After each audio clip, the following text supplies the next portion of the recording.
રાષ્ટ્રીય પંચાયત એકતા મંચ અધ્યક્ષ મંજીભાઈ સોલંકી દ્વારા આજે બોટાદથી સમઢિયાળા નંબર 1 તરફ જતા રોડની બાજુમાં નજર પડતા ઇંગ્લિશ દારૂની ખાલી બોટલો જોવા મળી આવી હતી અને ત્યારબાદ મીડિયાવાળાને જાણ કરી હતી। સવાલ એ છે, ગુજરાતમાં દારૂબંધી હોવા છતાં આ વિદેશી દારૂ આટલો જથ્થાબંધ કોણ પહોંચાડે છે અને કઈ રીતે સીમા પાર કરીને બોટાદ જિલ્લામાં આ દારૂ આવી જાય છે અને પીવાવાળા પકડાય છે પણ વેચવાવાળા લોકો કેમ નથી પકડાતા? તેવામાં લોકમુખે ચર્ચા થાય છે કે પોલીસની રહેમ નજર હેઠળ આ દારૂનું વેચાણ થાય છે। બોટાદ પોલીસ અધિક્ષક શ્રીને અમારી અપીલ છે કે દારૂના વેપારીની ધરપકડ કરવામાં આવે। લી રાષ્ટ્રીય પંચાયત એકતા મંચ અધ્યક્ષ અને ગરડા વિધાનસભાના પૂર્વ ઉમેદવાર અને ગુજરાત પ્રદેશ એનસીપી સચિવ શ્રી મંજીભાઈ સોલંકી અને વિઠ્ઠલભાઈ સાપરિયા।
બોટાદ સમઢિયાળા નંબર 1 નો રોડ અને આ એની બાજુમાં પોલીસને બોતલો ભરેલી મળક ન મળે, બાકી અમને દેખાય જ્યાં જોવો ત્યાં।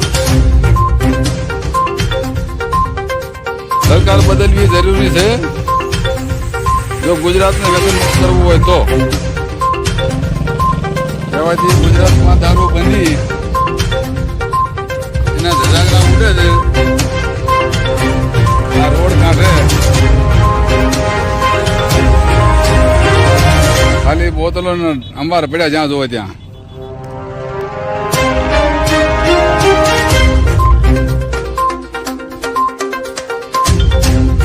આજે બોટાદ કેરિયા ઢાલ રોડ અને એની બાજુમાં આ રોડની બગલમાં વિદેશી દારૂની ખજાનો દેખાય છે। લાગતા વળતા અધિકારી તપાસ કરો, નિરાકરણ લાવો।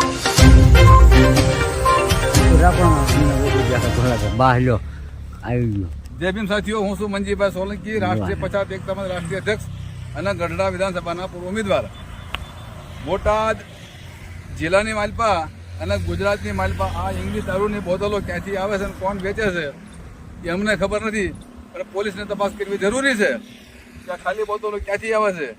જ્યાં જોવો ત્યાં ખાલી બોટલોના ઢગલા આવે છે, પીધેલો માણા પકડાય છે, વેચવા વાળો 100 માંથી એકાદ બે પકડાતા હોય, એટલે આવા લોકોની માથે કાયદેસર કાર્યવાહી કરો। દારૂની બંધી ગુજરાતમાં હોય તો બંધીનું પાલન કરો અને કા છૂટ આપો, એવી અમારી પાસે માંગ છે। જય ભીમ, જય ભારત, જય સંવિધાન।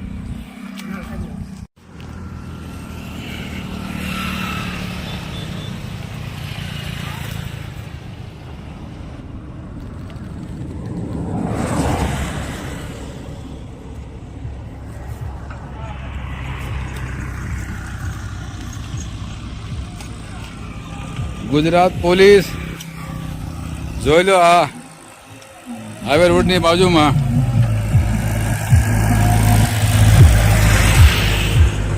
દારૂની બોટલો, અમને ખાલી બોટલો દેખાય છે પણ તમને ભરેલી દેખાતી નથી। કદાચ પી ગયેલો માણસ હોય તો તમને દેખાઈ જાય, આ વેચવા વાળો અને લાવવા વાળો દેખાતો નથી। એટલે આની તપાસ કરો